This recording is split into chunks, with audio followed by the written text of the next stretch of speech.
He is such a clever boy. He is so clever. ఇక్కడ such ఎందుకు use చేసాము and ఇక్కడ so ఎందుకు యూజ్ చేసాము?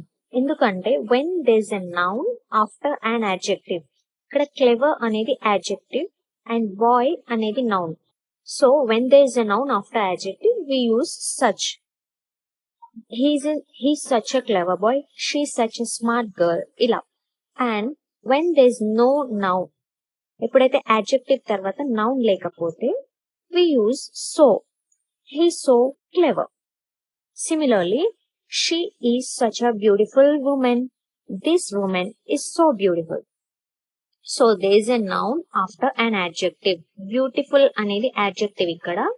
So ఈ beautiful అనే adjective తర్వాత మనకి noun వచ్చింది woman అని. So there is a noun after an adjective. So we used such here. Got it? So we use so here. Why? Because there is no noun right after an adjective, so we used so. This woman is so beautiful. Just remember, such ఎప్పుడు use చేస్తాము అంటే noun after adjective. ఒక adjective తర్వాత noun వస్తే such use చేస్తాము. Adjective తర్వాత noun రాకపోతే so use చేస్తాము.